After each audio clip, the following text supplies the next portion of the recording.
Hey everybody, Adam here with Hometown Acres. Welcome back.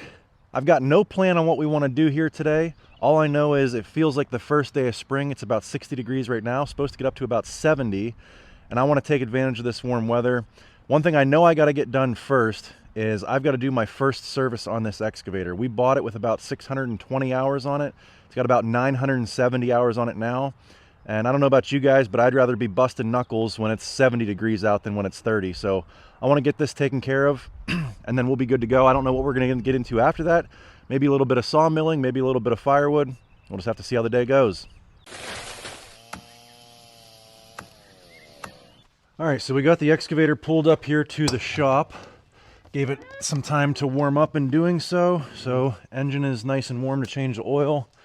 And this is my first time doing a service on the excavator, and it kind of takes me back to first time I did it on the tractor. Never done it before, don't really know what I'm doing, and it's kind of intimidating, but after you do it, you realize it's not as bad as what you thought it was going to be. It's just changing fluid and filters, and if you need to add grease in certain places, you add grease. So we've got the owner's manual. I ordered a service kit straight from Hyundai, so I've got all the parts and pieces that I need. Hopefully they sent the right filters, and we're just going to start swapping things out, see how it goes. First thing I want to do is, we actually had some diesel fuel gel on me the other day. It got down to about 10 degrees at night, and so it forced me to prematurely go ahead and swap out the fuel filter and the pre-filter water separator. So I forgot to go ahead and mark how many hours were on it. I think I said we were at 970, but really we were actually at 905. I don't know where I got 970 from.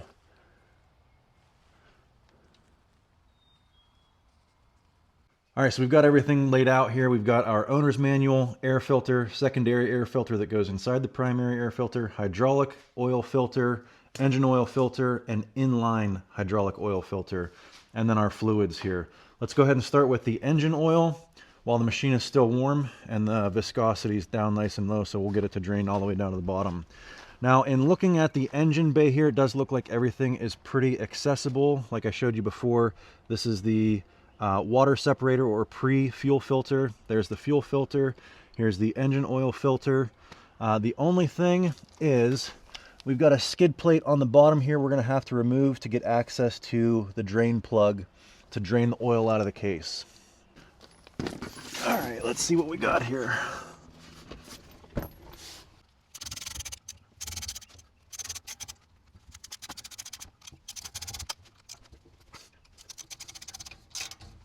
That's enough with the ratchet. I'm getting the gun.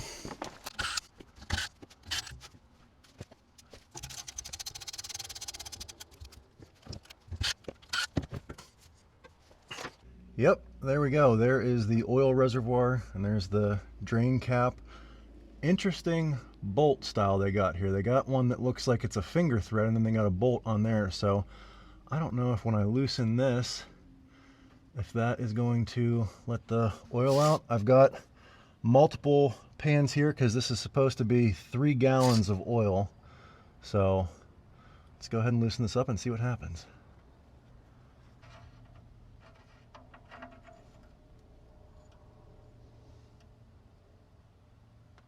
Well, what's the point of that?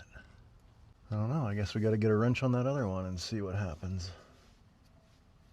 So after further inspecting the owner's manual, it looks like this is designed so you're supposed to be able to add some kind of quick coupler hose down here to drain the oil, but I don't have one, and I don't see one anywhere inside the engine bay. So we remove this, and we're going to see if we can break this nut free and just drain it the old-fashioned way.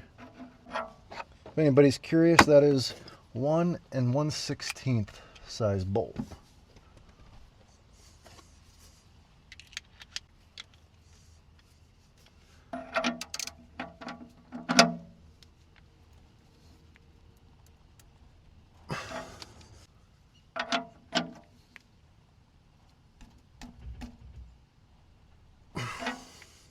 All right, so before I broke anything, I thought I ought to give my dealer a call. Turns out you do have to have that quick connect hose.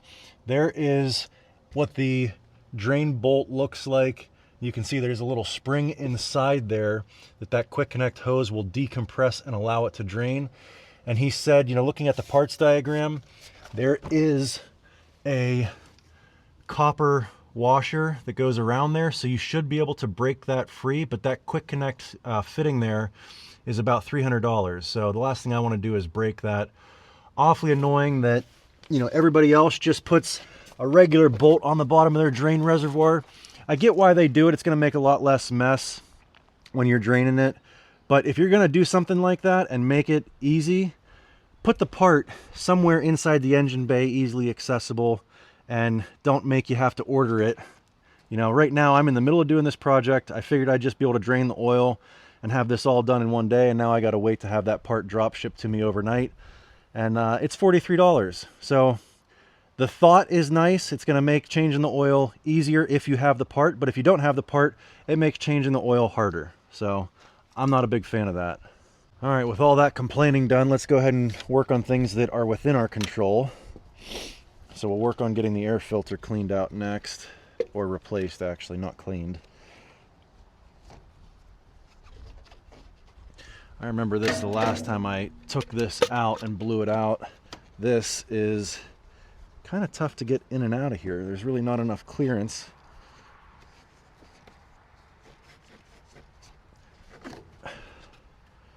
Yeah, you kind of have to bend it, and that's what happens when you take it out. Hopefully that doesn't happen when we go to put it back in.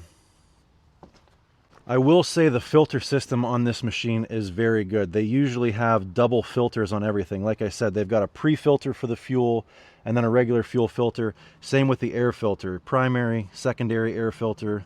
This one slots in. And I believe, yeah, there's 2 hydraulic filters as well. Now that seemed to go back in a lot easier than it came out.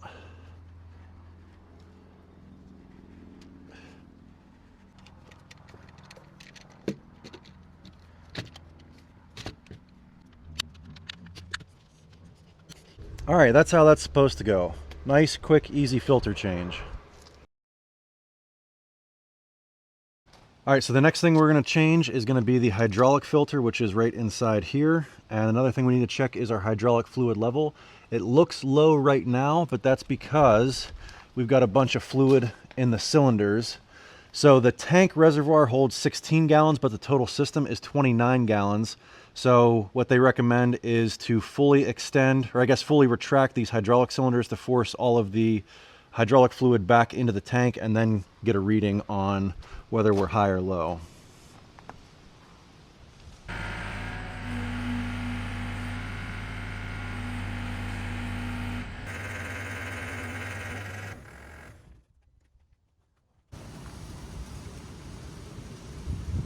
So within the hydraulic tank, there are 2 filters. One is the suction strainer and the other is the return filter. The suction strainer is never supposed to be replaced. You're at most supposed to clean it with gasoline or cleaning oil. So here I am inspecting that just to see if it needs cleaned or anything. Looks good to go. So we just pop it back in, put it all back together the same way it came out.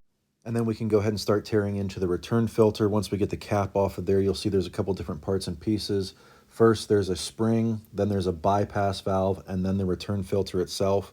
Now, there's really no good way to get the bypass valve and the return filter out except to just dip your hand into the hydraulic tank up to your wrist. So that's what I'm doing here, and you get kind of covered in hydraulic oil, which doesn't smell the greatest, but then we'll go ahead and get the new filter back in, put everything back together the same way we took it out, put the bypass valve back in, and then put the spring back in, put the cap back on, and compress everything back down. Next is the pilot line filter. There's a nut on the bottom here you can use to break it loose.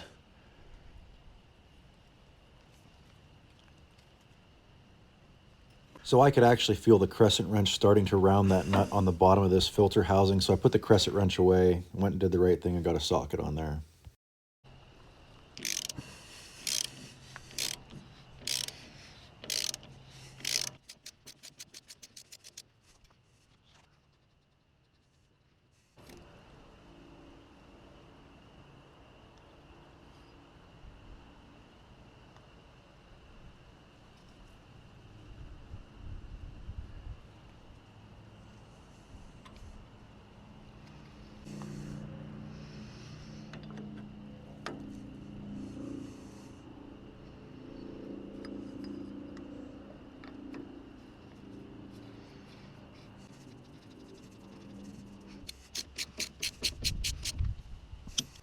All right, so I think that is everything we can do inside the engine bay until we get that quick connect drain plug hose for the engine oil. That's the last thing we need to do in here is the engine oil and engine oil filter.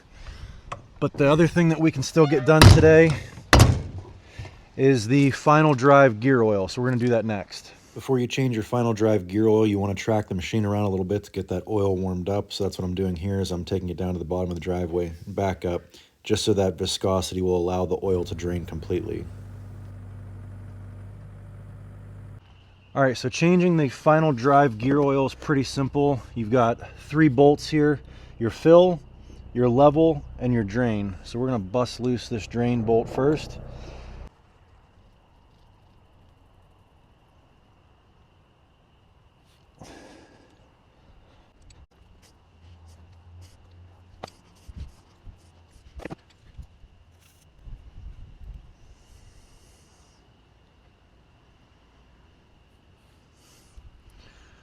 Okay, now that we've got the drain undone, we need to go ahead and pop open the level and the fill.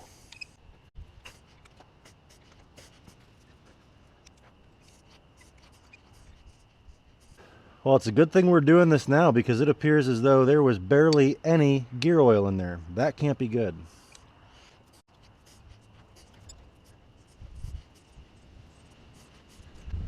I think we drained out about all we're going to drain. I'm going to go ahead and put the bottom drain cap back in.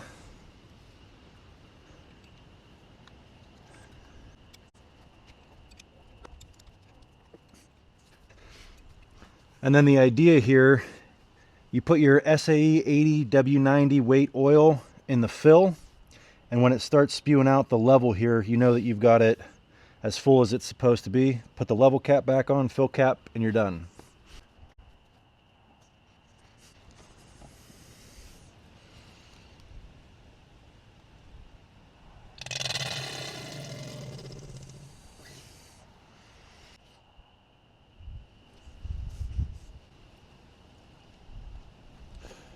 And there we go.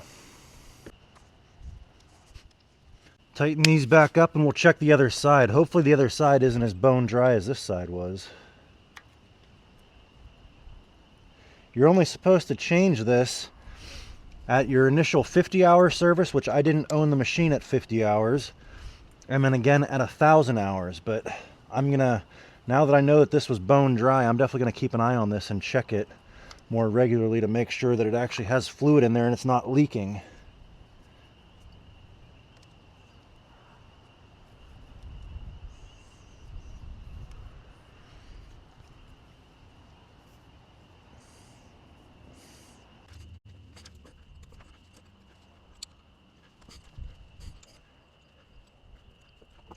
Hopefully we've got a little bit more oil in this one. Yep, there we go. That's what you should see coming out of there.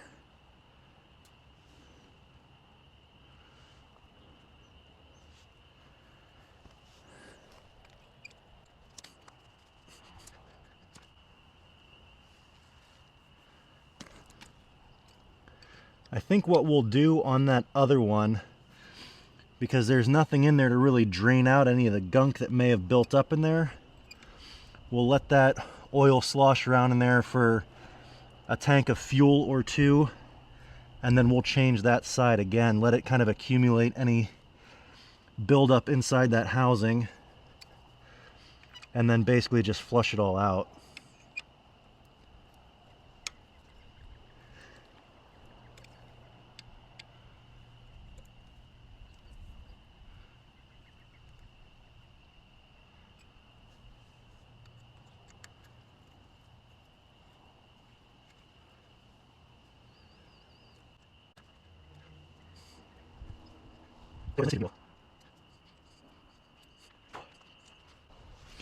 Man, I tell you guys what, I really think that everybody should do their own service on their equipment. You learn a lot about your machine when you service it yourself.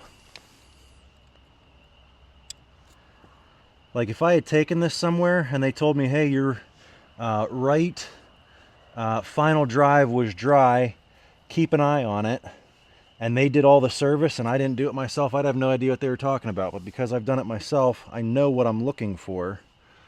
And I know not everybody has the desire or ability to work on stuff themselves, but I mean, you guys have seen what I've done here today. Nothing complicated, just changing fluid and filters. And yeah, you run into some snags here and there. Something won't come loose. You got to figure out a way to break it free without breaking the bolt. Or you don't have the right parts and pieces that you need and it gets put off to another day. But I still think it's worth doing stuff like this yourself.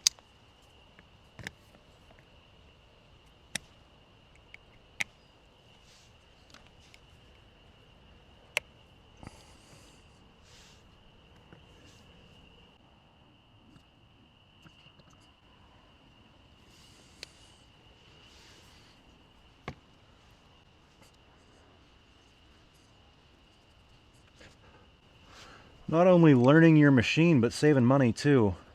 I mean, I probably have $400 or $500 just in the fluids and filters to do this myself.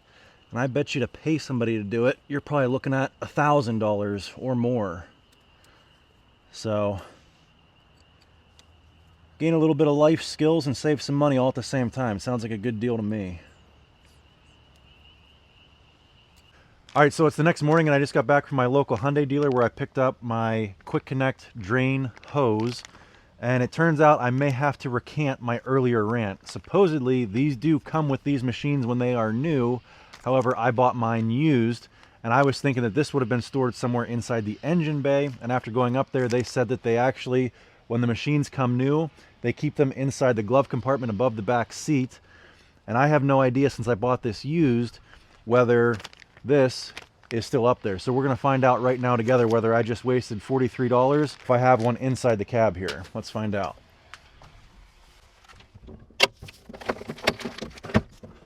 Well, there's something up here. I can't quite tell what it is. Feels like a hose of some sort.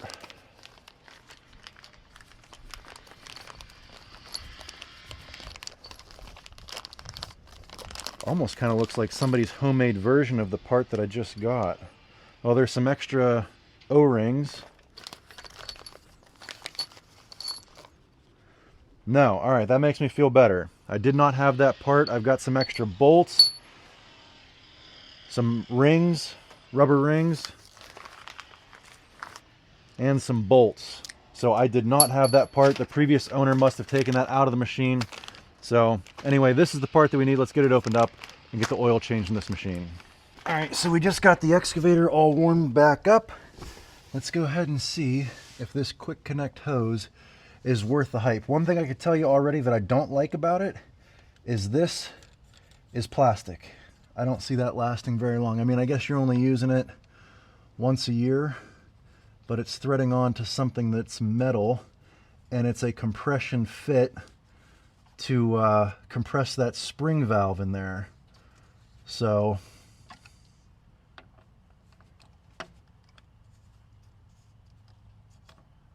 well, it does work.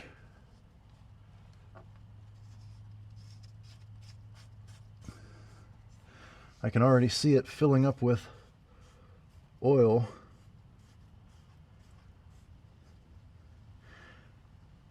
Now I do need to go and open up either the oil fill or the dipstick to relieve the pressure, because right now it's vacuum sealed in there. Let me get that opened up. The nice thing is you can see it slowly filling up here, and it has this cap on so it doesn't actually drain out until you're ready. Okay, the oil fill cap is off. The dipstick is now out. Now it does say that this is going to have, you should have 5 gallons worth of capacity. I think there's only 3 gallons of oil that goes back in it, but you definitely don't want to run out of drain catch basins and get oil all over the place. But let's go ahead and let this out. I will say I have never drained oil before without getting covered in it, so that's nice.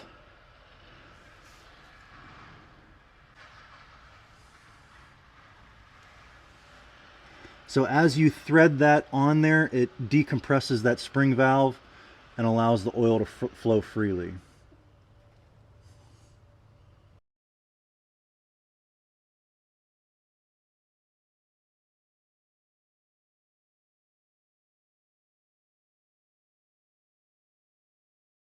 All right, so I know I got a little bit of bent out of shape about this oil change and that quick connect hose, but I gotta admit that was pretty slick. So I'm not mad anymore. So now we're gonna go ahead and change out the oil filter now that we're completely drained. Oop. Got a little bit leaking out of the engine bay there.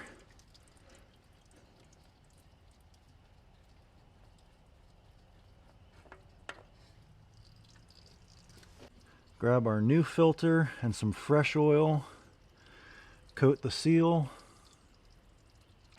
and thread the new filter back on.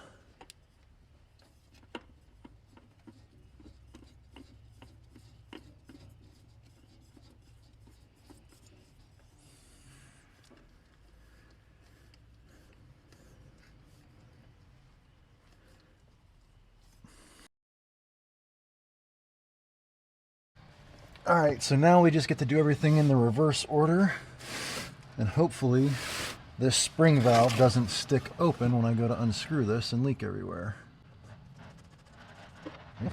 We can put our thumb screw cap back on.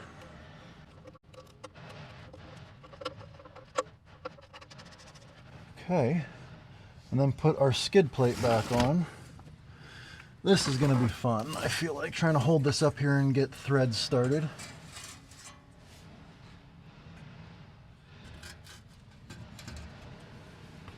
I don't think it's going to be that bad.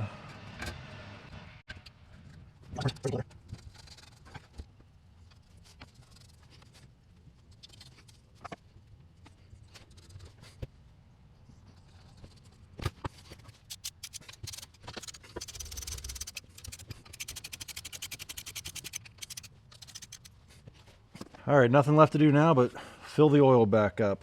It says it takes about 3 gallons, so...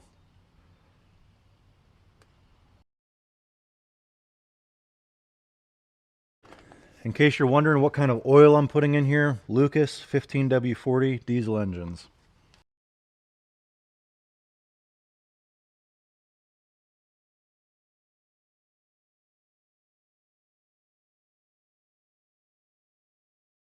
All right, so the final thing we're going to do to wrap up this 1,000-hour service is to replace our cabin air filters. This is the old one. This is the new one, so you can see they were definitely overdue for changing. These things are not easy to get to. They're not in a very convenient location. You've got to rip up the floor mat, slide the seat all the way forward. You have to take out this shroud that holds it in place. And getting these two out right here, the two nuts that go in there, was easy. Getting this one out all the way in the back of the cab, not so easy. I don't think I'm even going to put that one back in because I don't think it really does much, and it just makes replacing these a lot easier. Also, these don't really come in and out of there very easy. You kind of got to squeeze them and deform them to get them in and out. So yeah, I think there could be a little bit better design on replacing the cabin air filters. And that's the interior ones. The exterior one, I still have yet to find where it even is to replace it.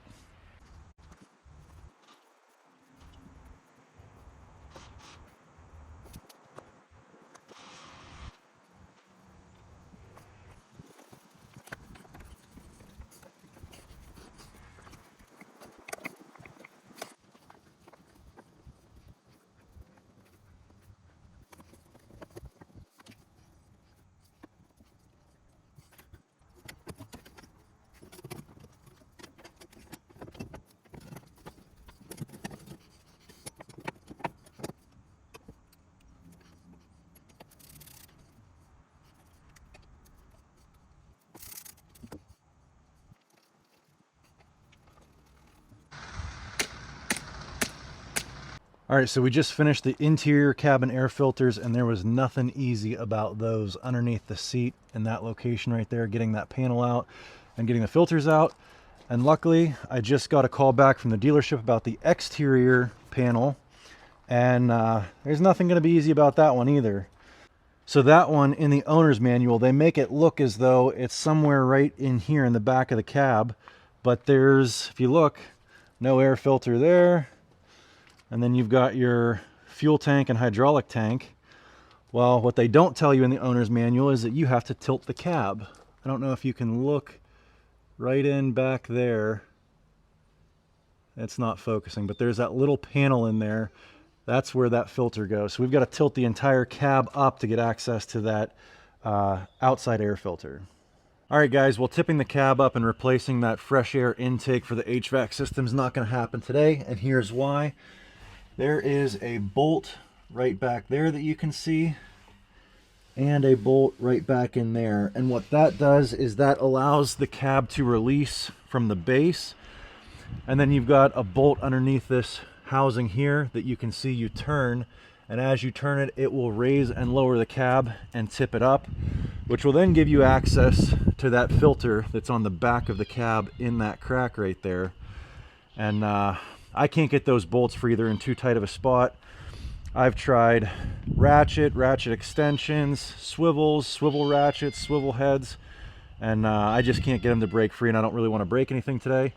So we're going to wrap this video up here. Anyways, guys, I think that's going to wrap up the 1,000-hour service on this Hyundai Mini Excavator. For the most part, everything was pretty straightforward, easy to get to within the engine bay.